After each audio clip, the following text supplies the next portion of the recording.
Today, we went out to meet with a couple of different families. The first one I want you to meet, a mother and father. Their young kid, 23, he just turned. Hersh, he's known by his friends. He goes to the festival. He's having a great time. This happens, and you'll see pictures and videos tonight of exactly what happened there. He's in a bomb shelter. They are throwing grenades into the bomb shelter. His friend is grabbing them and throwing them back.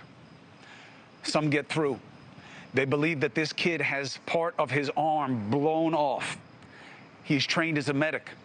He puts a tourniquet on. He survives it.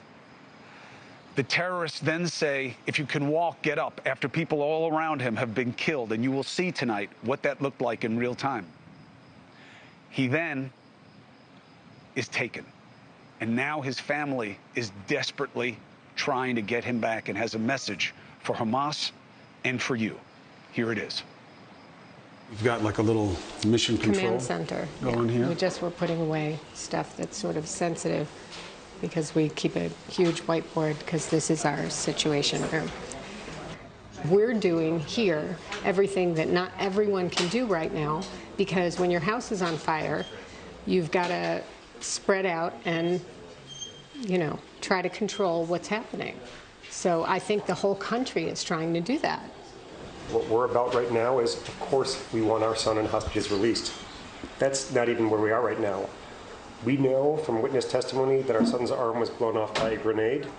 He's a medic, and he was able to put a bandage on himself.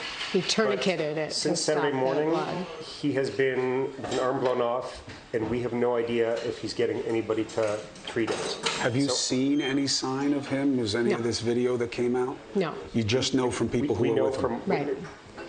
Survivors from the bomb shelter that he was in. He was in an outdoor bomb shelter with 25 to 30 people packed into it. The story that we pieced together is based on speaking to others who survived and were pulled out of the bomb shelter later in the day, way after him. So we know that he has a critical wound. And so for us, we feel that because it's a humanitarian issue, that we want to make sure that he's getting medical treatment immediately, because you can bleed out. Infection, I'm not thinking it's like the cleanest place where he was in the bomb shelter where he got the wound. I don't know where he is now, but that's what's concerning us the most, is that time is ticking, and it's a very dangerous situation. How are you able to function and do all this? I could say that I have terrible thoughts. I'm worried about myself. I'm worried about Rachel and our girls.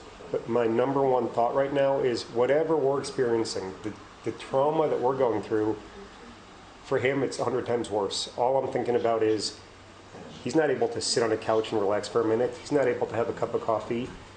He is in distress, and that's the good scenario. All that motivates me is let's get him help. How did he come to be taken? So once it quieted down, because I think they had killed a lot of people, they had critically wounded a lot of people, they came in, we were told, with their guns and said, anyone who can stand up and walk, come out. And so 5 people stood up and went out, and Hersh was one of them.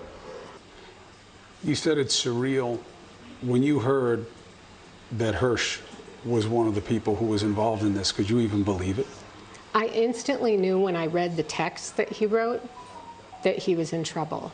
Because what did it say? So there were 2 texts that had come in at 8:11, both of them. And the first one said, I love you. And the second one said, I'm sorry.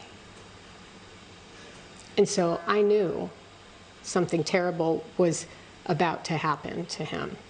Because as much as he loves us, he doesn't at 8:11 on normal mornings write, I love you.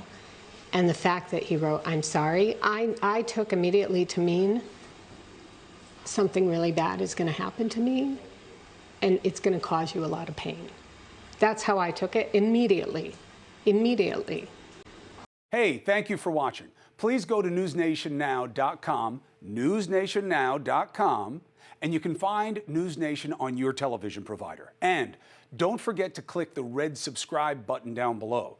Then you will get more of NewsNation's fact-driven coverage.